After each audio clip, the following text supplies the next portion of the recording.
Hello everyone, thanks for joining me. Great to be together. Let me just say, when violence, hatred, conflict erupts all around us, I look to sane voices. I can't just talk all the time, I need to listen. So I seek out voices that I trust to help me better understand what's going on. And that's what my guest today is for me, as I try to unravel specifically the complexities of what's unfolding in the Middle East.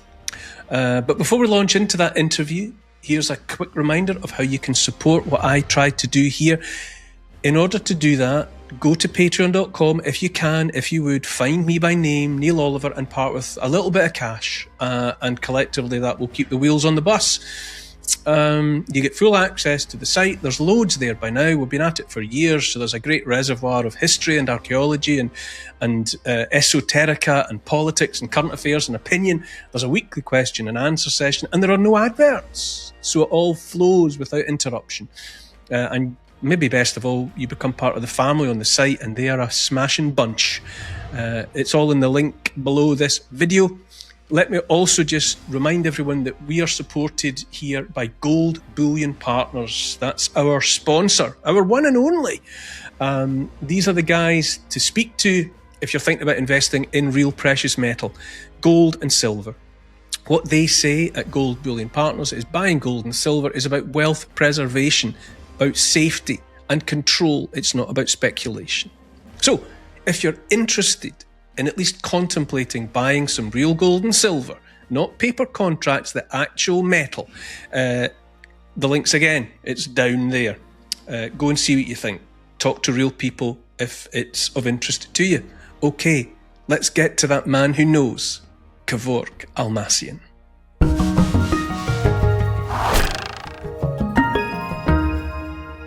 I have an excellent guest this morning, a familiar face to viewers of this channel, Kevork Almassian, journalist, broadcaster, the host of the most excellent podcast, Syriana Analysis.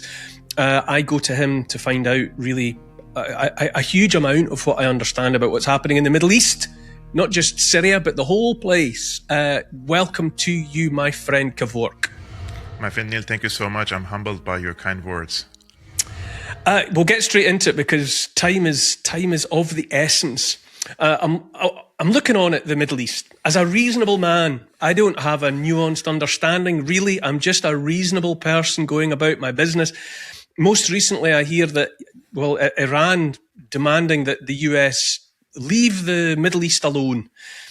Trump responds, it would appear, or his administration, with a deadline about causing destruction of infrastructure in Iran if the Strait of Hormuz is not reopened.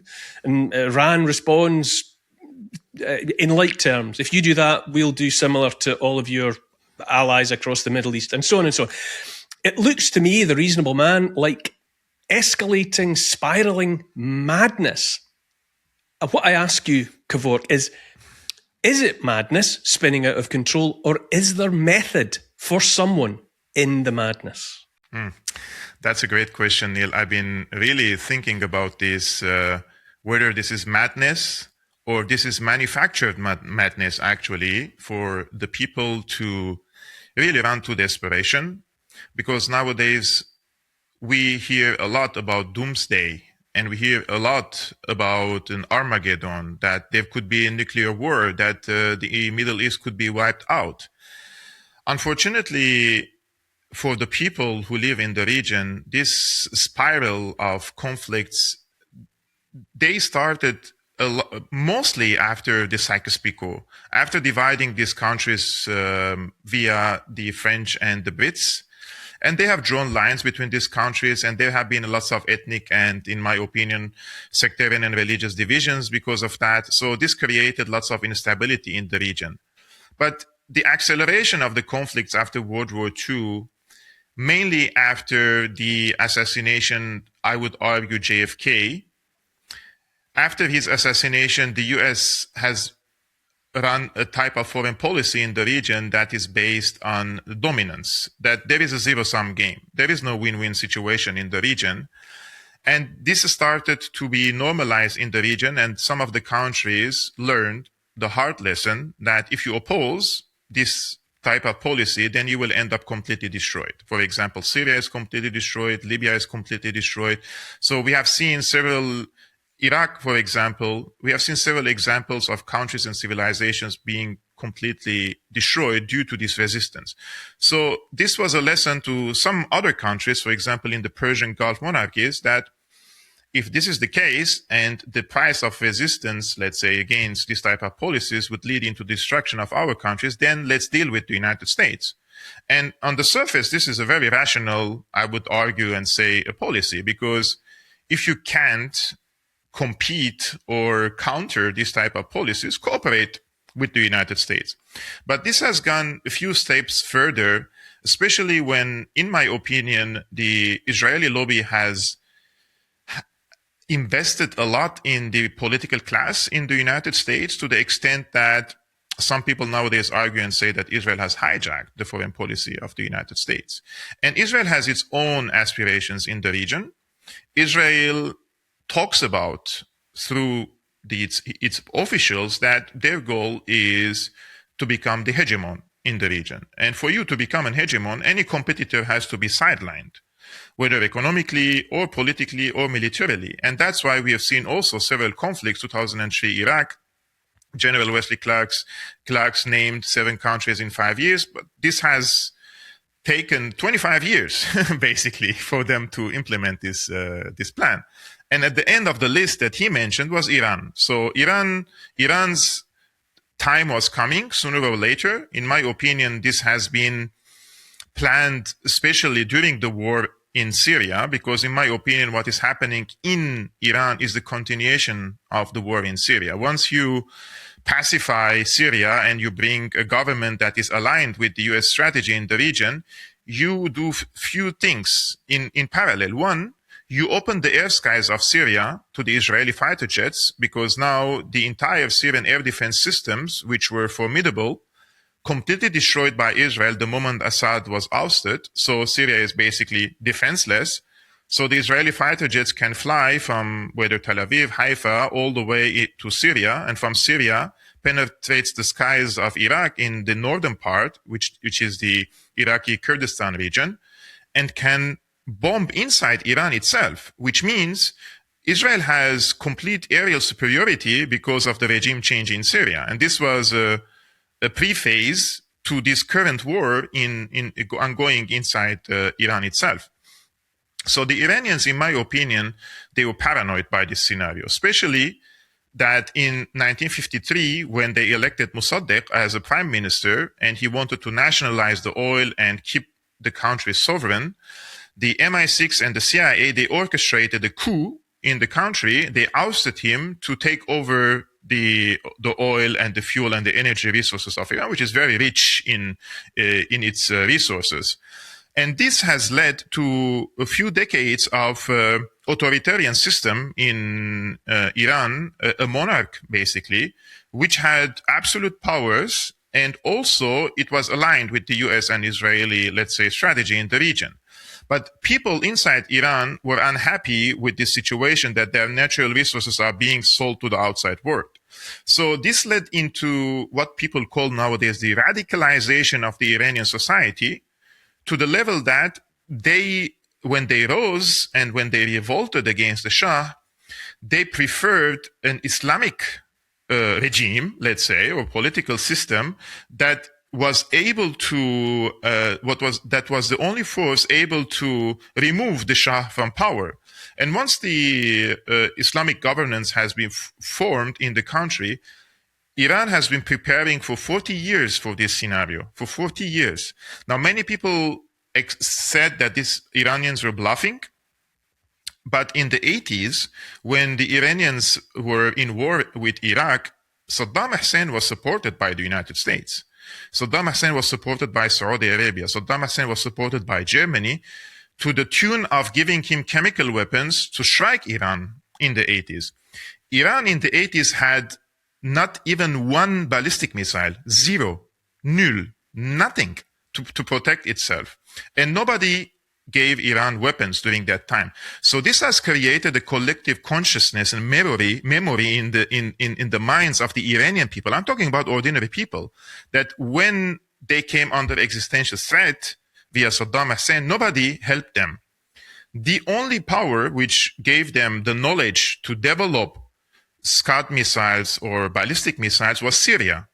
And back in the day, Syria was under the rule of Hafez al-Assad, the father of Bashar, who shared this knowledge with him, with the Iranians, and they started developing these missiles as a deterrence weapon against this American foreign policy in the region. And remember, in these past few decades, Iran developed its ballistic and Scud missile program that, to the extent that we can see nowadays, that they have become, in my opinion, one of the most advanced countries in terms of developing and inventing weapons. And they're exporting this type of weapons, for example, to Russia. The drones that they have, the Shahad whip drones, they have supplied it to Russia. The Russians use it against Ukraine. The CIA took these drones and they copied it, they reverse engineered it, and now they are using the exact same drone which the Iranians have developed in their own countries. So the knowledge that the Iranians have acquired in the past decades is enormous and surprised the friends and shocked the enemies, in this case, enemies of Iran, because the plan was decapitate the leadership, cause panic and instability in the country, and the people would come to the street and revolt against the government, and they would say this was a popular revolution against the regime, and they ousted it, and this is the alternative. He is the son of the Shah, who was ousted in the 1979 after the Islamic revolution against him. And this guy has been living all his life basically in the United States. He has never worked anything in his life. Like, he has never even managed a kindergarten. But they're preparing him as the crown prince, as the new Shah, to come back to the country. So under these circumstances, when the decapitation plan failed and the Iranians retaliated in a way and manner that their Samson option here was basically to choke the global economy, because they said, if you pose this existential threat against us, we will take these measures to choke the economy to the extent that it will inflict pain on the economies in the United States, in Europe, and elsewhere. And that's why you see nowadays the Europeans are panicking and they're telling the Americans, what have you done? You went into the bombardment campaign against Iran and the strategy failed, and now you don't have an exit strategy, and now the Iranians are blocking our fuel and our energy resources from the Persian Gulf, because the Strait of Hormuz is 20% of the global oil and fuel and liquefied natural gas supplies come from there. So Trump wanted to de-escalate when this strategy failed. So what did the Israelis do before he de-escalates? They went and they bombed the liquefied natural gas field of Iran in the sea. And this is the richest liquefied natural gas field probably in the world. So what the Iranians have done, they retaliated against the Qatari liquefied natural gas field, and they destroyed 15% of the supplies of Qatar to the world. And this is hundreds of billions of dollars worth of infrastructure and supplies. And now the Europeans, who buy, I think, 10% or 15% of the gas from Qatar, they're cut from this Qatari gas. From the Qatari gas, they cut themselves from the Russian gas. So what is going to happen to Europe? Now the United States will come and tell the Europeans, your gas supplies have been cut from Russia, you're cut from Qatar, we give you the gas, we triple the price. So although this has had catastrophic impact on the global economy, but the American industry is making money and generating profits from it. So you see the madness and the craziness of this, complete disregard to the ecology, to the environment, to the people's economic welfare. And they have driven the region into the edge of abyss, in my opinion. There is no way back from this. Even if the Americans now back off, the Iranians are saying, look, even if you stop this, there is a cessation of hostilities, we are not going to open the Strait of Hormuz for you or for the Israelis or for anyone who struck us or helped in striking us, which means the Americans have to talk now directly to the Iranians. But if the Americans talk directly to the Iranians and accept the terms of the Iranians, that means they have to withdraw from some of the major bases from the Middle East. And if they withdraw from these major bases from the Middle East, means the Persia, the Iran will become the dominant player in the Middle East, in West Asia, not Israel. That's why this is a high stake game for Israel, and they want to win it, but the stakes are too high. They are unable to win this war. So what is the alternative?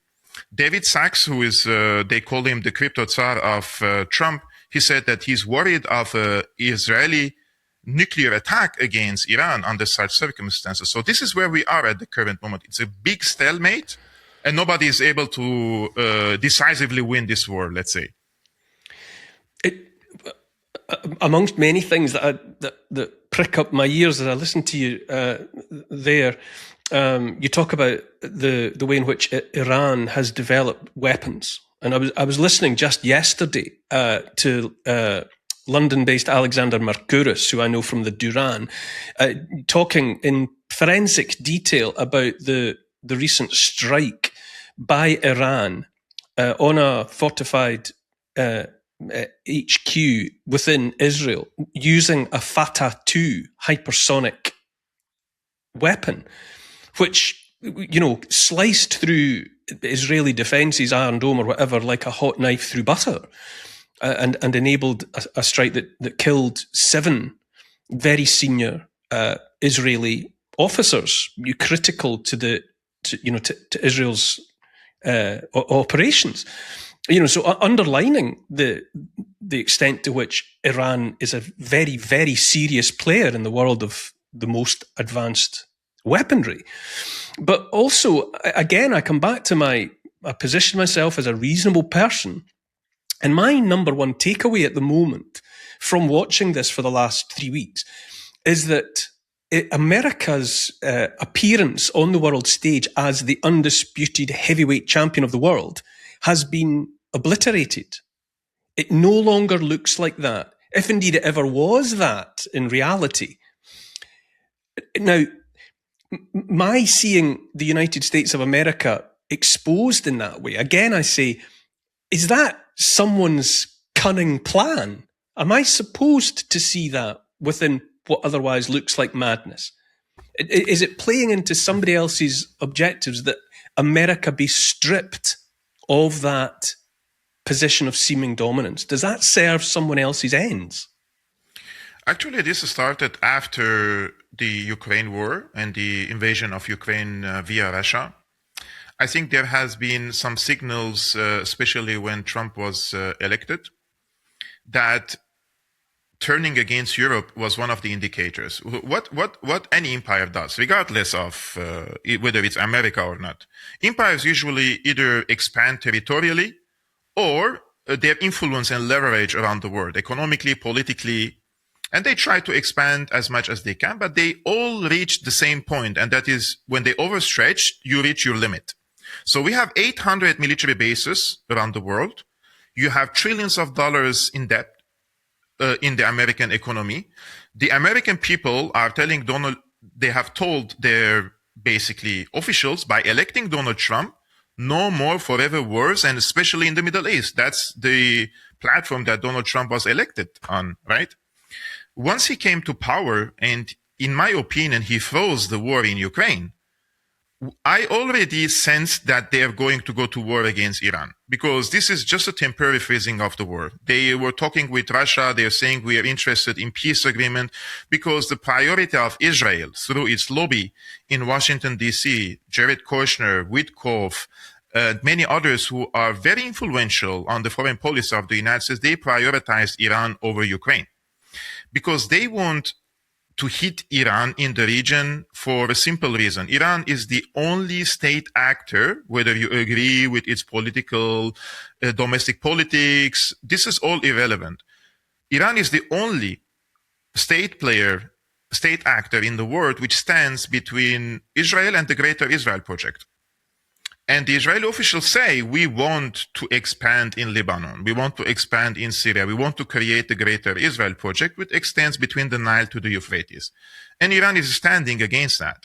So that's why they wanted to prioritize, in my opinion, Iran for this reason one. And the reason two, Iran is one of the biggest suppliers of cheap, reliable energy to China. And China is a competitor, the biggest competitor, the only challenge, in my opinion, to the American supremacy in the world, especially through its business relationships. And then we have the AI competition between the United States and China, and China is benefiting from cheap energy resources from Iran to fuel its AI infrastructure and expansion in the AI research and the implementation of AI systems in its own country and abroad. So the United States also had an interest there. But the United States was able to cooperate with Iran because the Iranians are rational actors and they would have dealt with the Americans in terms of selling and buying fuel.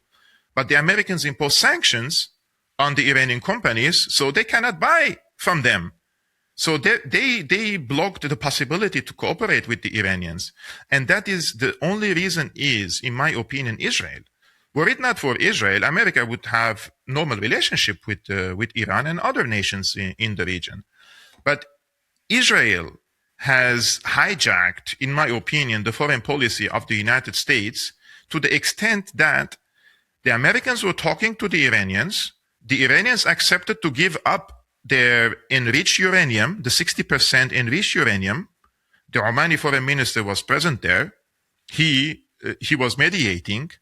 And Jonathan Powell was there, and both of them said that the Iranians accepted to give up their enriched uranium. So the Israelis went and struck the Iranians to sabotage these peace talks, these negotiations between the Americans. And the Americans had to go to war because then if the Israelis strike first, their bases will come under attack. So they didn't want to receive this type of retaliation. And then telling the Iranians, so we were not part of this. This is just the Israelis. No, they are the power that they pretend to be the leading power in this operation. And as you said, now this image of being the leading power has diminished. It shattered. People can see that it was Israel which initiated this war. And when Donald Trump wanted to de-escalate, again, the Israelis struck Iran so badly in their natural gas fields, so the escalation would be impossible. Also, assassinating Ali Larijani. Ali Larijani is a civilian person. He was the head of the national, it's like a national security council in Iran. He's the brain which is connecting between the security measures, the military retaliation, and the negotiations. He's basically a pragmatic guy and talking to the Americans. And if the Americans want to talk to Iran, they know the guy. So you killed you killed the messenger, you killed the diplomat.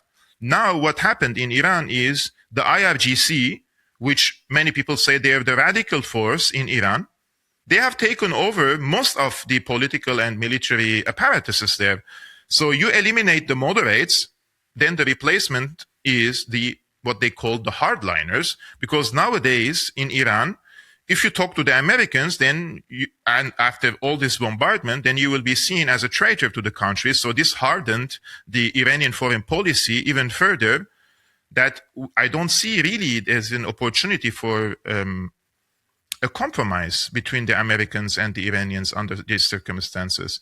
Now, another signal that the Americans lost this image of dominating, let's say. First, they knocked out Syria, as I said, very successful. Then they went after Venezuela, successful. So they had this feeling of emboldenment that they could go after Iran. And we thought that Iran will compromise. And Iranians were ready to compromise. But at the same time, they were ready also for war. I think they have miscalculated the Iranian response, and they have listened to these so-called think tanks and the foreign policy experts and all these people who whispering in the ears of Donald Trump and creating the illusion that Iran is a paper tiger. You could go in a bombardment campaign from the air. Imagine the craziness of the idea to go in war against a 90 million people nation and thinking that you could literally do regime change only from the air. So this has completely, in my opinion, backfired. And this is shattering the image of the United States, also among the European allies. Now the European allies have learned the hard lesson that, the United States came after the European continent. They want the Greenland. They want to impose the tariffs against the Europeans. And Ursula von der Leyen, she bowed to Donald Trump. But now the Europeans learned that this approach of bowing to the United States, it increases the American thirst to take over more resources from these countries and more taxation and more money into their economies on the expense of the European people and in this case, also the Gulf countries, because the Gulf countries who accepted to receive all these military bases in their own countries, the premise was they will protect us. But the question is from who they will protect you. Now these military bases have become basically targets to the Iranian attacks against the Persian Gulf monarchies, because these bases are not purely defensive. They are collecting data on Iran. They have their missiles, they have their fighter jets, they have their spying technologies there and watching inside Iran. And Iran considered them legitimate targets and hitting these military installations. And now the question is, where is the United States and its role to protect the Persian Gulf monarchies, right? And the evidence is so overwhelming. Just one point, Neil, that all these THAAD missiles, all these air defense systems, they are surrounding Israel, the vast majority of them. Meanwhile, the Persian Gulf monarchy is left exposed. America brought its air defenses from South Korea, from Taiwan, from other places, and installed them in Israel. Meanwhile, the UAE, Saudi Arabia, Qatar, and the rest are completely exposed. So what is the point of putting all your eggs in the basket of the United States for protection if the United States doesn't want to protect you except for Israel? So I think lots of things are happening in the region. I wonder if the method, if it is there in the madness, is that this is actually the Great Reset.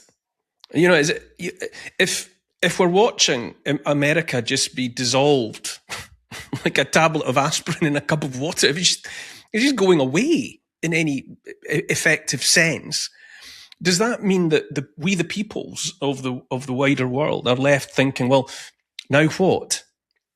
And when the peoples of the world ask, now what? Is it so that we might be presented with some kind of great reset fait accompli?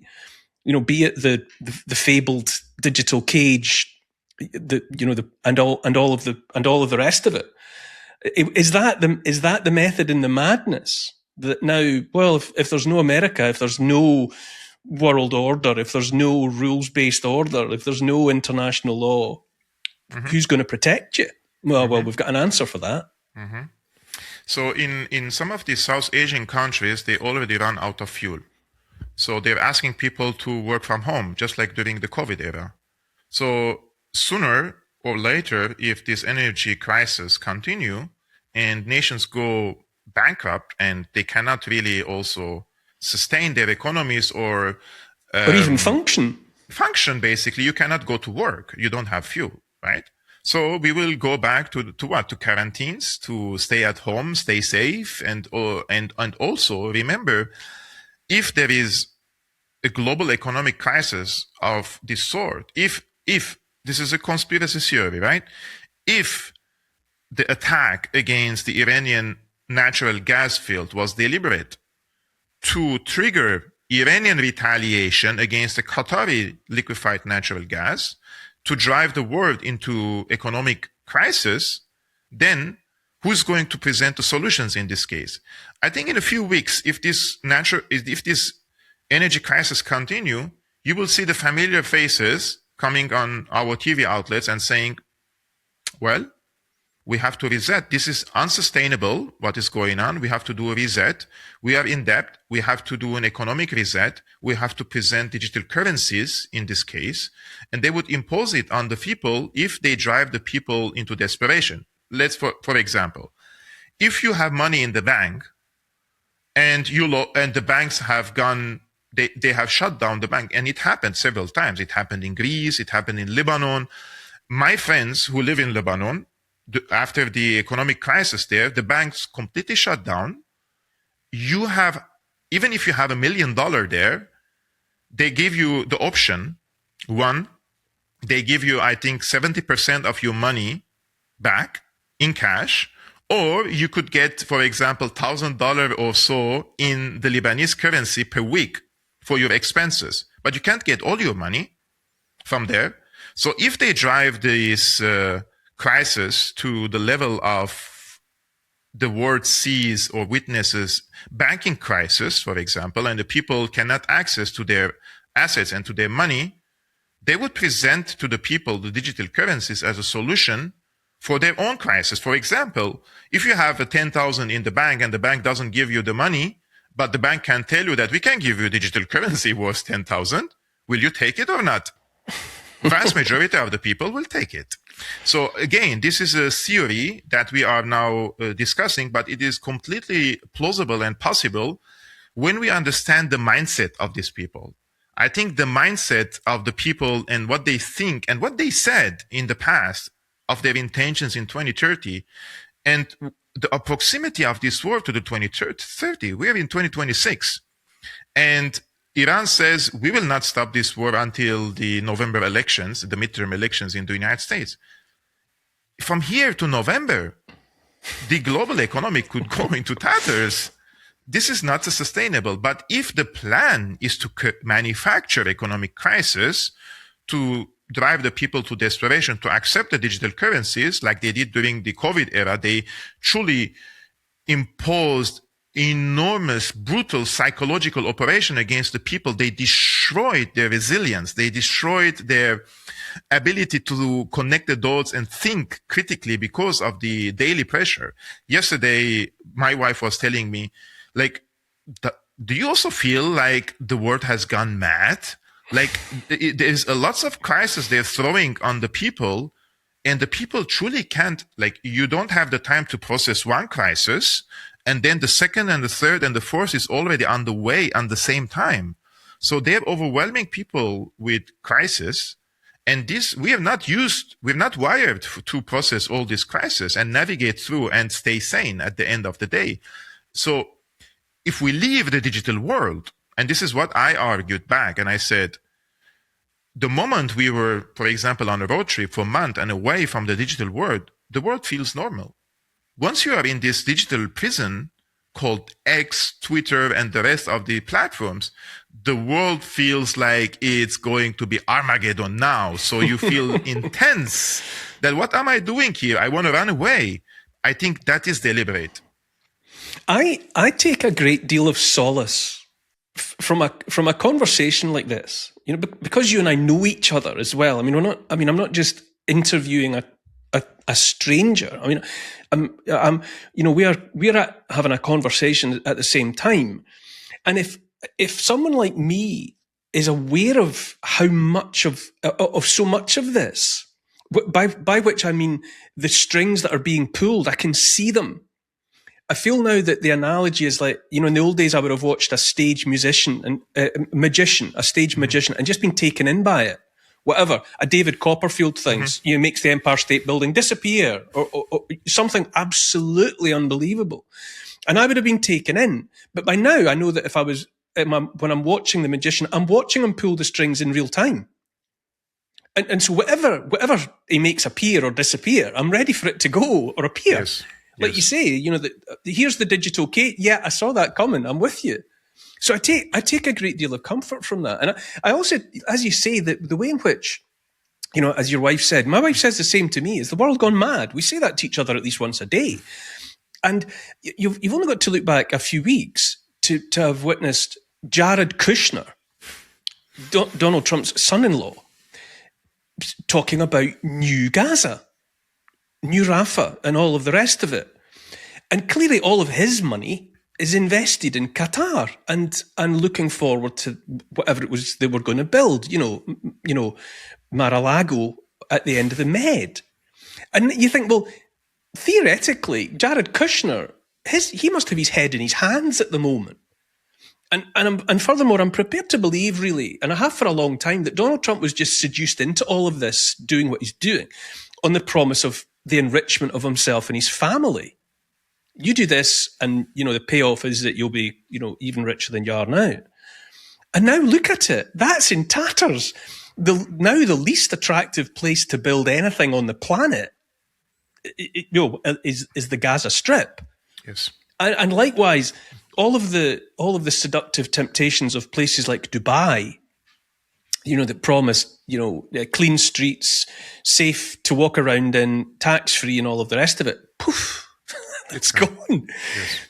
It's absolute so as you say, we are now people like you and me, especially me. I mean, you're much more astute, and you've been watching this in forensic detail for much longer than I have. But I've already cottoned on to what the magician is doing. So the trick is over before the big reveal.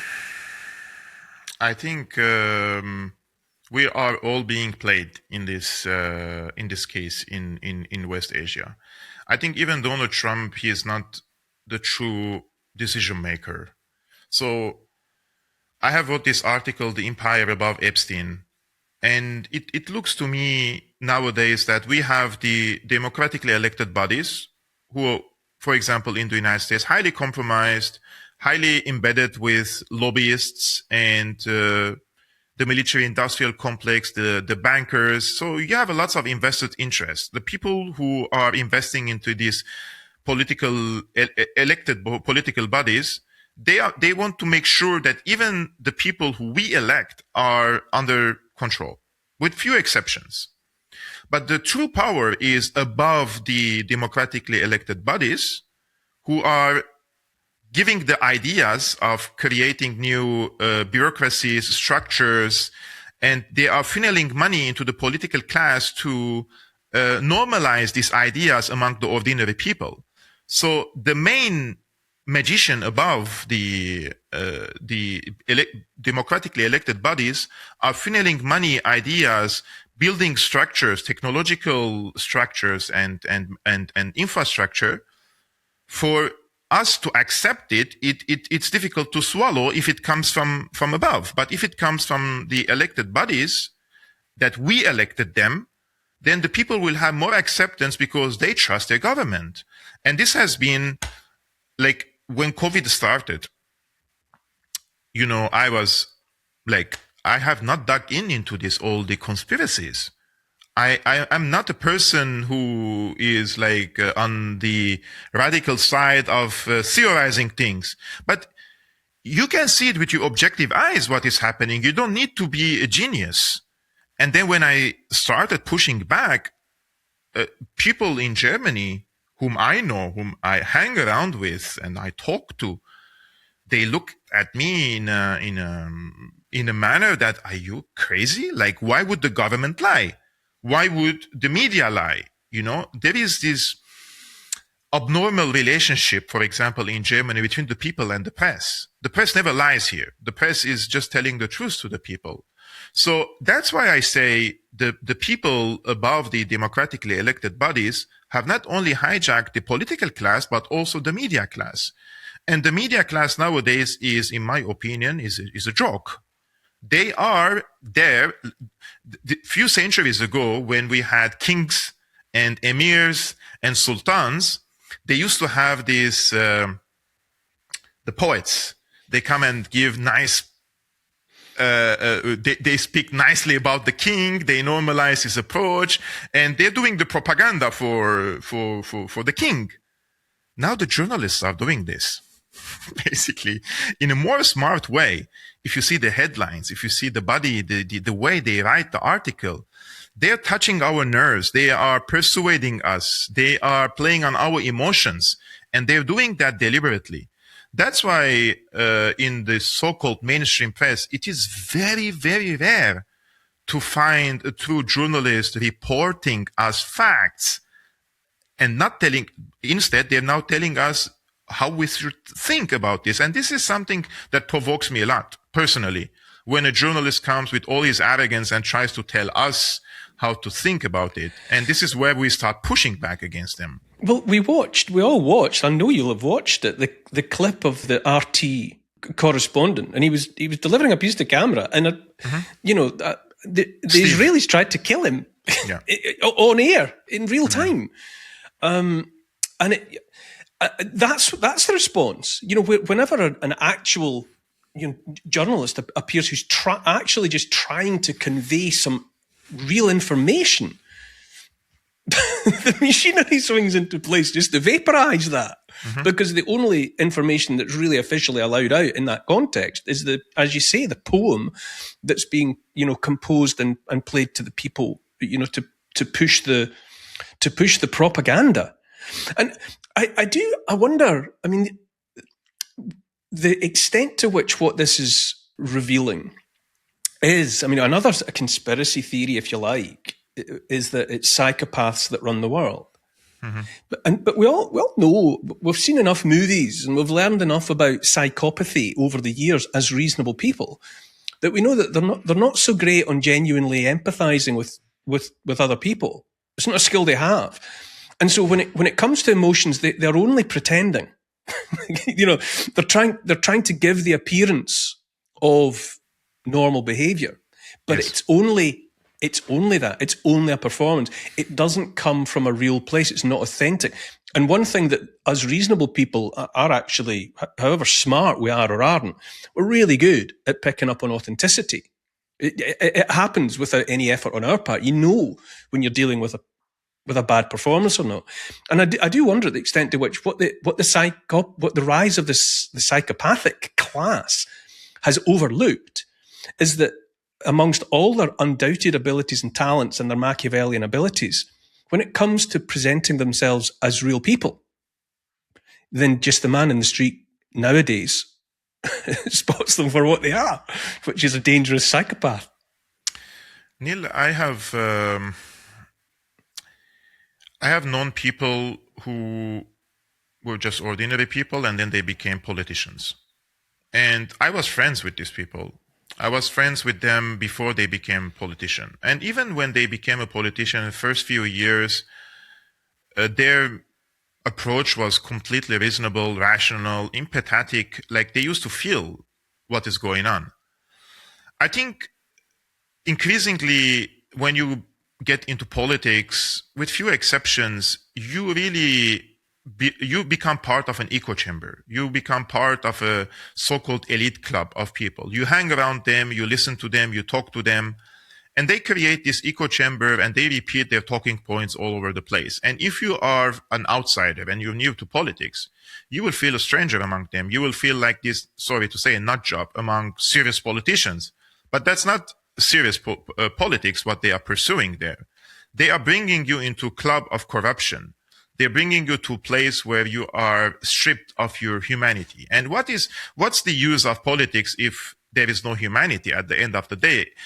The politicians are there to serve and not us serving them.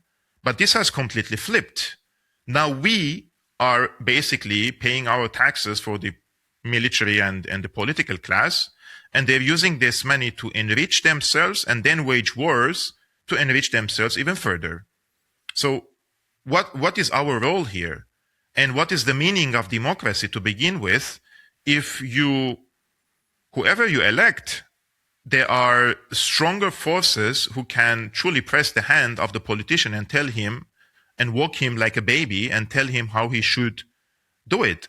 And if this politician says no, this is my theory, what they do, this brutal media campaign against the politician to try to destroy him. And once this politician becomes too vulnerable to this media campaign, another force comes and tells him that he is the savior of this politician, and they take his hand when he is in his worst place. And there are examples of people who were targeted to the mainstream campaigns, and they have faced court sessions. And then another force comes and says, I will finance your legal team. Don't worry about it. And I personally have had this moment in 2020 when the German mainstream press, every few days, they write about me. And I don't want to make this about me. I just want to explain this, the idea.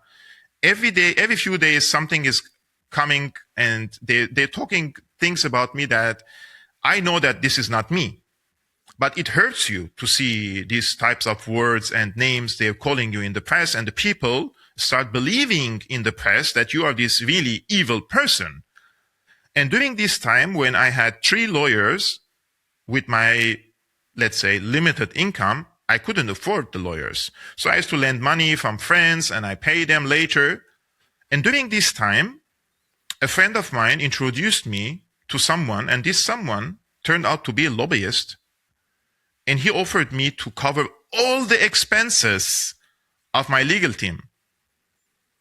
And when you do research about this person and learn what this person does, basically, so they come to you when you are in your lowest position, like you are almost on your knees, and they offer you help, but you will become part of this club. Whether you want it or not, once you accept money and funding from these people, or accept their nice talk they also own the media outlets, they start talking about you nicely. So they would persuade you to join them. But those are two sides of the same coin. Whether the mainstream press, which is attacking you, or the other guy who is part of the mainstream who is trying to offer you help. So whichever side you jump in, which is the same thing, whether it's a Democrat or a Republican, you're part of the system. You're part of the game. You are playing with the rules of the game that they set for us, and not being some sort of a rebel. And I feel very lucky today that I had the courage to say no during my weakest times, that I said no. I thanked the person for the offer and everything. And I said, I can cover this myself. Because had I been, had I accepted that money back in the day, I think now I would have been compromised. I would have been blackmailed. I would have been harassed. And the same thing goes to the political class. This is happening all over again without naming names, but they do it all the time, and they have ways to compromise people and bring them in their club. So what is the solution in this case, Neil? Like the political class nowadays, it feels to me like they are the puppets. They are the people entertaining us with their statements all the time. And the actual decision making is not really in their hands, because I truly, truly refuse to believe that these complete, ignorant, incompetent people can rule over us. I cannot believe that. I cannot believe people who are intellectually below us, not only with the small fraction, they are truly below us and they're ruling over us. I refuse to believe that. I believe that people who put these politicians in power, they're the ones taking decisions. And this political class is just a circus for us to have the illusion that we have a choice, that we can elect and we can select our future. Can we say no now to digital currencies? Like, how can we set the boundaries with these people and say, we reject this? Will they listen to us? If the vast majority of the Americans say no to the war and America goes to war, then what does that tell us about democracy? I mean, you're asking an existential question, and existential questions always they can sound frightening, as though if you give the wrong answer, only disaster awaits. But I feel as though everything that's being done to us by those decision makers that you're describing, it's predicated on our attention, our commitment, our trust in the authenticity of what we are watching. And that, again, I think that is what has gone. I think the solution to the digital cage and everything else is a turning aside in order to see reality. Because what we're being presented with is fake.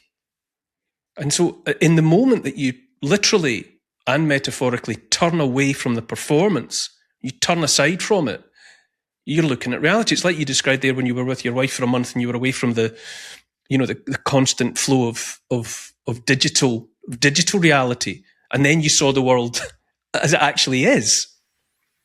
I think that's happening for more and more people. Yes. And when that happens, without taking up the cudgels or the pitchforks or the flaming torches, all it takes is people just turning away. And then what do they see? They see reality. And I think that's incredibly powerful. I was listening earlier today before I joined with you. I was listening to Nick Hudson, who you'll be aware of, I'm sure. And it was a speech that he had given recently in South Africa, where he's from. And he was talking about how the slow creep of Fabianism is complete in the West, and that it has made considerable advances in the rest of the world besides, because of its application of gradualism. The tortoise winning the race against the hare, yes, and the wolf in sheep's clothing, and so on and so on.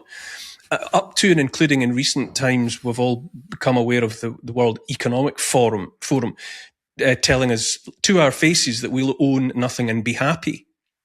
And that's illustrative of how far Fabianism had come, how much progress had been made, that people were actually hearing that said to them and taking it seriously, hearing it and not rebelling against it.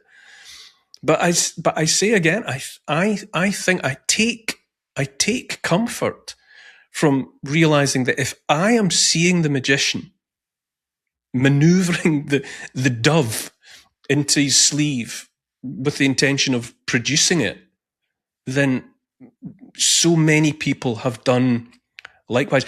Another analogy I would use, we hear, it's almost a cliche to say that when someone's involved in a car accident at high speed, the world suddenly goes into slow motion. In that moment when you'd think everything was happening, blindingly fast, actually, on the contrary, it all slows down for them. And I think in this car crash that has been confected for us, that's being choreographed to distract us, yes, that's what's happening. It's yes, actually slowing down for more and more people. yes, and they're seeing what they're not supposed to see. Neil, I would like to say something about how we can turn our back to this type of projects. The other day I was thinking about the brain chips. And brain chips are not some conspiracy theory. It exists. One of them is Neuralink. Of course, I was thinking about it. How could they really normalize this among the people? Of course, they would really incentivize things. They would do it like free, like back in the day, the jabs that they have given to the people. But another way that is very important they could do is how you can create competition through the AI. If the Neuralink is connected to AI in your brain, and me and you now on an interview, and you're asking me a question, and I have an unlimited amount of data processing, which I would sound very smart, and I would have the brilliant answers, I will look more smart and more competent than the people who don't have the brain chip, right?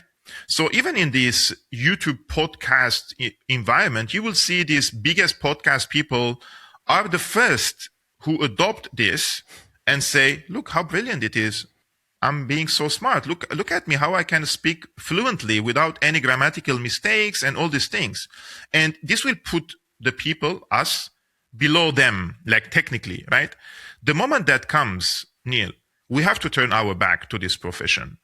It will be, in my opinion, the moment of test for the people to either go and jump this wagon or turn their back and say no and leave.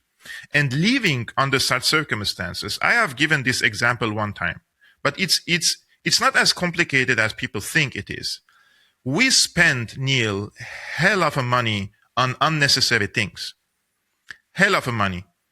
People update their smartphones every year. People buy unnecessary clothes. People spend their money in fancy restaurants or non-fancy restaurants. If you just count how much money we spend on unnecessary things and truly save this money for 2-3 years, you will have enough money to buy the land you need to grow your vegetables and to have your animals on it to feed yourself at least to survive.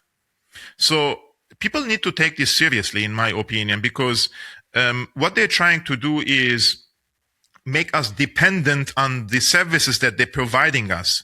But if the plan is to make us poorer and poorer and poorer, and that we cannot afford these basic necessities, then we need to rely on ourselves. The true power comes when you are independent. And in my opinion, in this case, I encourage your respected audience as well. Think about it just for a moment, how much money you make and how much money you spend on these unnecessary things.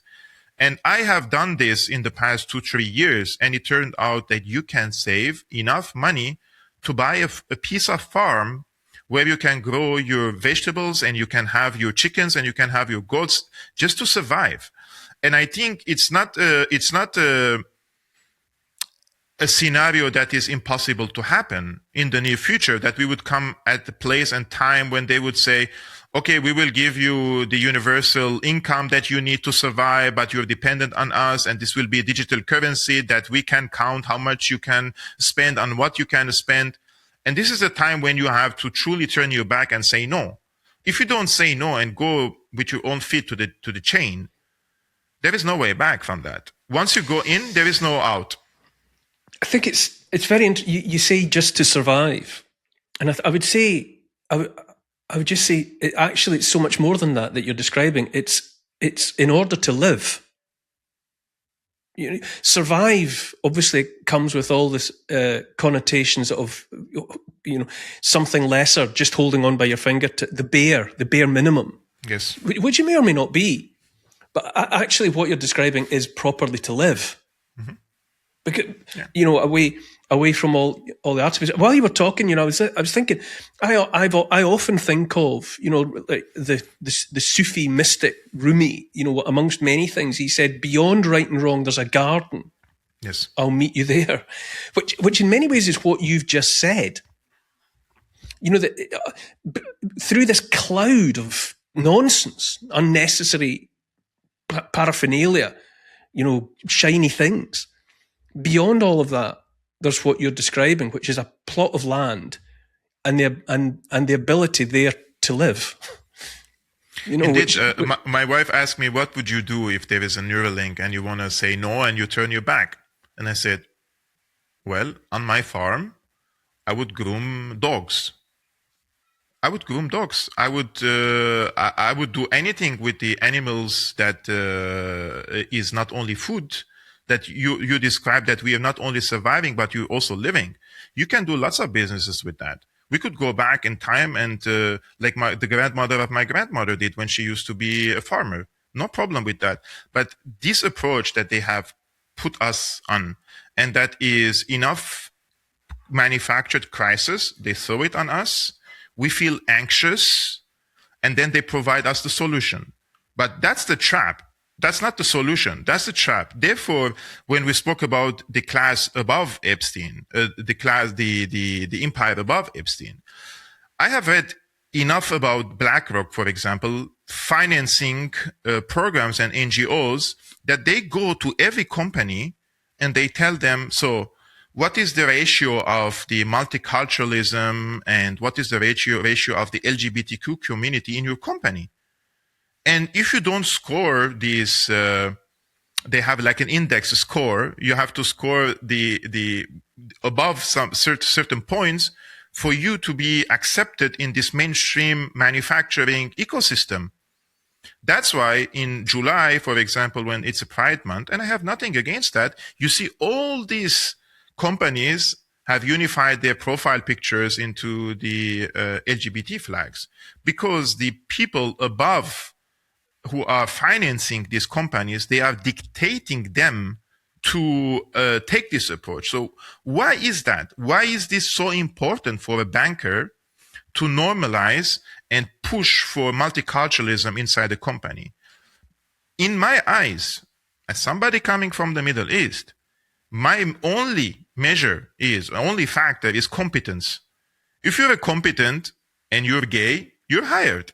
If you're competent and you're straight, you're hired.